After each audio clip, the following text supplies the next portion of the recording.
आज हम क्या कह के नबी का मीलाद मना रहे हैं? अल्हम्दुलिल्लाह हम मीलाद वाले हैं। और आप ये गांठ बांध के रखिए, जन्नत मीलाद वालों की ही है। बेशक मीलाद वाले ही जन्नत में जाएंगे। बेशक सुभान अल्लाह। बाकी अपनी खैर मनाए। जी हम क्या कह के मीलाद मनाते? वो आ गए हैं जो आने वाले थे। बेशक और हुजूर से पहले जो अंबिया अलैहिमुस्सलाम इस दुनिया में जलवागर होते, वो क्या कहते थे? हर नबी यही कहता था कि लोगों, मैं आ गया हूं, मेरे बाद एक और आने वाला है। हाँ सुभान अल्लाह। मैं आ गया हूं, मेरे बाद एक और आने वाला है। हजरत आदम ने यही कहा, मैं आ गया हूं, मेरे बाद एक और आने वाला है।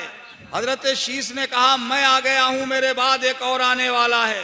हजरत नूह ने कहा, मैं आ गया हूं, मेरे बाद एक और आने वाला है। हजरत दाऊद बोले, एक और आने वाला है। हजरत सुलेमान ने कहा, एक और आने वाला है। हजरत इब्राहिम ने कहा, एक और आने वाला है। इस्माइल ने कहा, एक और आने वाला है। हजरत मूसा ने कहा, एक और आने वाला है। और हजरत ईसा अलैहिस्सलाम, अल्लाह अकबर, जब आप इस दुनिया से तशरीफ ले जाने वाले थे, मौत के हवाले से नहीं, उन्हें जिंदा आसमानों पे उठाया जाने वाला था। बेशक उससे पहले हजरत ईसा अलैहिस्सलाम ने अपने हवारीगीन को जमा किया, अपने मानने वालों को जमा किया और उनसे इरशाद फरमाया, ये लोगो, अब मैं जाने वाला हूं, मैं अब जा रहा हूं। आपके हवारीगीन रोने लगे, हुजूर हमें छोड़ के कहां जा रहे हैं आप? हम अंधे होते थे, आंखें आपसे मांगते थे। बेशक सुभान अल्लाह। बीमार होते थे, शिफा आपसे मांगते थे। सुभान अल्लाह। अब हम कहां जाएंगे हाथ फैलाने के लिए? हजरत ईसा अलैहिस्सलाम ने कहा, लोगो, मेरे जिम्मा दो काम दिए गए थे। एक तो ये कि मैं तौरात की तस्दीक करूं, और दूसरी बात ये कि मैं उस पैगंबर के आने की तुम्हें बशारत दूं जिनका नाम अहमद होगा। सुभान अल्लाह सुभान अल्लाह। बेशक ये दो काम मेरे जिम्मे लगाए गए थे। अब मैंने उन दोनों कामों को बखूबी निभा दिया है। तुम कहते हो कि मैं न जाऊं, ए मेरे हवारीगीन, मैं जा रहा हूं, मेरे बाद जो आने वाला है वो इतना पावरफुल आने वाला है। सुभान अल्लाह। वो सैयदुल अंबिया बन के आने वाला है। बेशक वो सुभान सारे नबियों का सरदार बन के आने वाला है। और अल्लाह ताला उसे इतना पावरफुल और इतना इख्तियार दे के भेजने वाला है कि उसके दरबार में जो जाएगा कभी खाली लौटाया न जाएगा। है बेशक सुभान अल्लाह। नारे तकबीर, नारे रिसालत, मसलके आला हजरत, फैजाने आला हजरत, नारे तकबीर, नारे रिसालत। इसीलिए उस्ताद ज़मन अल्लामा हसन रजा खां बरेलवी रहमतुल्लाह ताला अलैह फरमाते थे, कुंजी तुम्हें दी अपने खजानों की खुदा ने, कुंजी तुम्हें दी अपने खजानों की खुदा ने, महबूब किया मालिको मुख्तार बनाया। बेशक सुभान अल्लाह। कुंजी तुम्हें दी अपने खजानों की खुदा ने, महबूब किया मालिको मुख्तार बनाया। वो कहते थे आने वाले हैं, हम 1400 साल से कह रहे हैं वो आ गए हैं। सुभान अल्लाह। वो आ गए हैं, हम ये कह रहे हैं। और कुछ लोग ये कह रहे हैं वो जो आने वाले थे वो आ गए और आके चले भी गए। ये बात काबिल गौर है जुमला। वो आ गए और आके चले भी गए। कुछ ऐसे भी बोल रहे हैं, उन्हें बता देना वो गए नहीं है। बेशक जो आने वाले थे वो, मिसाल के तौर पर आपने आज जश्न ईद मिलाद मनाया, इंतजाम किया आपने, ऐलान किया गया कि एक आने वाला है। आज जुमे में बताया गया कि दमखोदा से एक आने वाला है, उसके लिए ये माइक लगाया गया, ये कुर्सी रखी गई, ये इंतज़ाम और एहतमाम किया गया। आप तशरीफ़ लाए तो जो आने वाला था वो आ गया, और जब ये चला जाएगा तो ये माइक भी नहीं होगा, ये कुर्सी भी नहीं होगी, आप भी सब नहीं होंगे। बेशक। क्या मतलब? आने वाला जब आके चला जाएगा तो सब इंतजाम उठा लिया जाएगा। आहा। अरे नादानो, तुम कहते हो कि वो आके चले गए। अल्लाह ने ये आसमान किसके लिए बनाया, ये जमीन किसके लिए बनाई? आहा, सुभान अल्लाह। अल्लाह ने ये जमीन का फर्श लगाया, ये मिंबर लगाया अपने नबी के लिए, और इस मिंबर को सजाने के लिए बुलंदो बाला पहाड़ पैदा किए अल्लाह ने। इसको जीनत देने के लिए अल्लाह ने हरियाली पैदा की। शामियाना अल्लाह ने लगाया, तो शामियाना बेरौनक नहीं लगाया, शामियाने की छाती पे सितारों से उजाला कर दिया गया। है बेशक, सुभान अल्लाह, सुभान अल्लाह। चांदो सूरज लगाए गए, ये सब कुछ जिसके लिए बनाया गया। अगर वो आके चले जाते तो सब उठा लिया गया होता, बेशक। सब उठा लिया गया होता। अगर वो चले जाते तो न ये जमीन बचती, न आसमान बचता, न पहाड़ बचते, न रौनक बचती, कुछ नहीं बचता। और जिस दिन वो चले जाएंगे उस दिन ये सब उठा लिया जाएगा। इसीलिए तो आला हजरत ने कहा था, जमीनो जमा तुम्हारे लिए, मकीनो मका तुम्हारे लिए, चुनीनो चुना तुम्हारे लिए, बने तो जहां तुम्हारे लिए। या अली, या अकबर, मरहबा मरहबा। वाह भाई वाह, बेशक, सुभान अल्लाह। तुम्हारे लिए बने तो जहां तुम्हारे लिए, दहन में सबा तुम्हारे लिए, बदन में है जहां तुम्हारे लिए, हम आए यहाँ तुम्हारे लिए, उठे भी वहां तुम्हारे लिए। बेशक, सुभान अल्लाह, सुभान अल्लाह। या रसूल अल्लाह, या अली, जिंदाबाद, मरहबा मरहबा मरहबा, या रसूल अल्लाह। सब प्यार से कहिए सुभान अल्लाह। सुभान अल्लाह। सब कुछ उन्हीं के लिए बनाया गया है, और इस पर हमारा ईमान है। सब कुछ उन्हीं के सदक़े में बनाया गया, सब कुछ उन्हीं के लिए बनाया गया।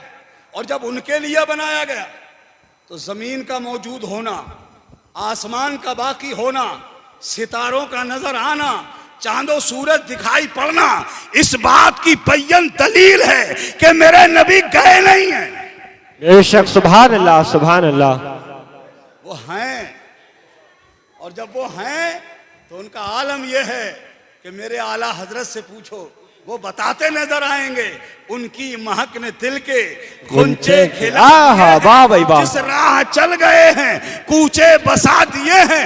हजरत ईसा से कहा था उनके चाहने वालों ने, हजरत हम कहाँ जाएंगे लेने? हजरत ईसा ने कहा था वो तुम्हें इतना देने वाला है, वो इतना देने वाला होगा कि उनके चाहने वाले पूरे जमाने में कहते फिरेंगे कि मेरे करीम से अगर कतरा किसी ने मांगा, दरिया बहा दिए हैं, दुर्बे बहा दिए। हाँ, बेशक, सुभान अल्लाह। नारे तकबीर, नारे रिसालत, मसलके आला हजरत, फैजाने आला हजरत अल्लामा मौलाना हनीफुल कादिर साहब क़िबला। नारे तकबीर, नारे रिसालत। सुभान अल्लाह बोलेंगे आप? अल्लाह अकबर। वो आए, अभी हैं, इसीलिए हमसे कलमा पढ़वाया जाता है। कहो ला इलाहा इल्लल्लाह मुहम्मदुर रसूलुल्लाह, ये कहा जाता है ना। नादान एक तरफ कलमा भी पढ़ता है और दूसरी तरफ कहता है वो आके चले गए। अरे इसका तर्जुमा ही पढ़ लेता, बात समझ में आ जाती। अल्लाह के सिवा कोई इबादत के लायक नहीं, मोहम्मद अल्लाह के रसूल हैं। है, बेशक, सुभान अल्लाह। ये तो कहते हो अल्लाह के रसूल है। और एक कितनी भयानक बात, कहते हैं कि रसूलुल्लाह के माँ बाप माज़ल्लाह माज़ल्लाह, काफिर थे। माज़ल्लाह। मेरे नबी की माँ का नाम क्या है? सब लोग अपनी जबानों से ले लो। हजरत आमिना। और वालिद साहब का नाम क्या है? अब्दुल्ला। अब्दुल्ला। अब्दुल्ला का माना होता है अल्लाह का बंदा। नाम है अब्दुल्ला। और माँ का नाम आमिना। आमिना। एक तरफ कहता है वो बेईमान है और दूसरी तरफ उन्हें आमना भी मानता है। उमर साहब उन्हें आमना भी बोलता है। आमना का माना है ईमान वाली। आहा, बेशक, वाह भाई वाह। एक तरफ आमना भी कहता है और दूसरी तरफ कहता है वो ईमान वाली नहीं। अरे तेरा ईमान जाता रहा है इसलिए तू ऐसी बात बोल रहा है, वरना मेरे नबी के माँ बाप, मेरे नबी ने कहा कि मैं पाक पुश्तों से होता हुआ आया हूं। वाह वाह वाह, नारे तकबीर, नारे रिसालत, मसलके आला हजरत, सरकार की आमद, दिलदार की आमद, वालदैन मुस्तफा हजरत अल्लामा मुफ्ती हनीफुल कादरी साहब किबला। वाह वाह, बहुत निगरामी। हजरत ईसा बेशक, अलैहिस्सलाम बहुत। को जब जिंदा आसमानों पे उठा लिया गया, उसके बाद जमाना आगे बढ़ता रहा। कोई नबी नहीं आया, कोई पैगंबर नहीं आया, कोई रसूल नहीं आया। नबियों के आने का सिलसिला रुक गया। दिन हफ्तों में बदले, हफ्ते महीनों में बदल गए, महीने सालों में बीतने लगे, सालें सदियों में बदल गई।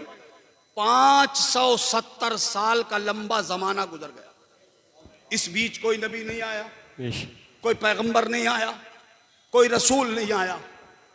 वो जो अंबिया किराम ने अपनी तालीमात के जरिए इस जमीन पे उजाला फैलाया था, लोगों को राह हिदायत दिखाई थी, सबको एक अल्लाह के दरबार में झुका दिया था, वो तालीमात अंबिया की रोशनी इस जमीन पे धीरे धीरे धीरे धीरे कम होने लगी और मांद पड़ने लगी। जैसे जैसे जमाने का बोध आगे बढ़ता रहा, लोगों के दिमाग से अंबिया किराम की तालीमात रूपोश होने लगी और फिर पूरी जमीन अंधेरों में डूब गई और जुल्मतों का शिकार हो गई जमीन। फिर तो इस दुनिया में चलता फिरता दो टांग का जानवर आदमी तो पाया जाता था, मगर इन आदमियों में कोई इंसान नाम का न था। इंसानियत फना के घाट उतर चुकी थी। हर तरफ जुल्म व वहशत, हर तरफ बर्बरियत, हर तरफ अत्याचार, हर तरफ मजालिम के पहाड़ तोड़े जाते थे। अल्लाह अकबर। हर इलाके का अलग दस्तूर, हर इलाके की अलग रस्म, हर इलाके का अलग अपना रस्म रिवाज था दुनिया में। आप देखेंगे अरबों की सरजमीन, वो अरबों की सरजमीन जो कबाइल की सरजमीन थी, वहाँ कबीले आबाद थे, जंगों का ज़माना था। वो जिस ज़माने में मेरे मुस्तफ़ा इस दुनिया में जलवागर हुए, वो जंगों का दौर था। एक कबीला दूसरे कबीले से जब पैकारे जंग हो जाता था, अब आपस में जब जंग का सिलसिला शुरू होता था तो 1-2 महीना नहीं चलता था, 1-2 साल नहीं चलता, कई 100 साल तक जंगें होती रहती थी। और जब जंगें ज्यादा होती हैं, मर्द मार दिए जाते हैं, बच्चे यतीम रह जाते हैं, औरतों की बेवाओं की कसरत हो जाती है, बच्चे बहुत ज्यादा यतीम हो जाते हैं।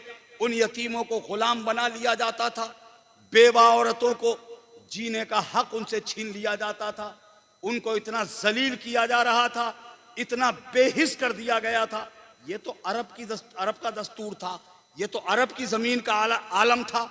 आप यूनान को देखिए, यूनान की सरजमीन जिसने अरस्तु दिया था, जिसने सुकरात दिया था, जिसने बड़े बड़े हुक्मा दिए थे, आज भी देसी दवाई को यूनानी दवाई कहा जाता है ना। यूनान की सरजमीन बड़ी, जहां बड़े बड़े हुक्मा पैदा हुए, उस जमीन का मुताला करें तो वहां का रिवाज ये था कि औरत अगर हामिला होती थी, उसके पेट में जो बच्चा होता, अगर विलादत के वक्त, पैदाइश के बाद वो बच्चा अगर तंदुरुस्त होता तो पालने की इजाजत दी जाती, और अगर बच्चा कमजोर होता था तो माँ उस बच्चे को छाती से लगाती जरूर थी, मगर वो औरत उस बच्चे को लेकर एक बुलंदबाला पहाड़ पे चढ़ जाती और वहीं से उस बच्चे को जमीन पे फेंक दिया जाता। जरा सोचो क्या बिगाड़ा था उस बच्चे ने, जब उस मासूम से बच्चे को जमीन पे एक मां पहाड़ी से नीचे फेंक रही होगी, उस बच्चे की चीख के साथ साथ एक आह भी निकलती होगी, उसके दिल से कराहट निकलती होगी और वो अपने रब के दरबार में अर्ज करता होगा, ए जमीन और आसमान के मालिक, क्यों कत्ल कर दिया गया मुझे? क्या गुनाह था मेरा? क्या खता की थी मैंने जो मुझे इस तरह से मार दिया गया? ए जमीन और आसमान के मालिक, हम जैसे कमजोरों को सहारा देने वाला कोई अपना खास बंदा इस जमीन पे भेज दे। वो कमजोरों की पुकार, यतामा, यतीमों का माल छीन लेना उस जमाने में एक फैशन बन गया था।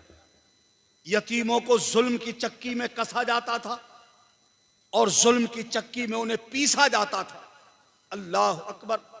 उन्हीं यतीमों को सहारा देने के लिए मेरे आका करीम सल्लल्लाहु ताला अलैहि वसल्लम ने इरशाद फरमाया, जो कोई यतीम के सर पर शफकत के साथ हाथ रखे, अल्लाह अकबर, मेरे आका फरमाते हैं उस यतीम के सर पर जितने बाल हैं उन बालों के बराबर इस हाथ रखने वाले को अल्लाह सवाब अता फरमाता है। बेशक, सुभान अल्लाह। चूंकि यतीमों की कसरत थी, यतीम बेहिसाब थे, उन यतीमों को गुलाम बना लिया जाता था, उन्हें जुल्म की चक्की में कस दिया जाता था। औरत की तो कोई हैसियत ही नहीं थी दुनिया, इतनी कुचल दी गई थी औरत कि उस जमाने के दानिश्वर, अक्लमंद लोग, पढ़ा लिखा तबका इस बात पर रिसर्च कर रहा था कि आया औरत में मादे हिस्सियत है या नहीं है, यानी औरत के अंदर फीलिंग का जज्बा है या नहीं है। इतनी कुचल दी गई थी औरत कि उस पे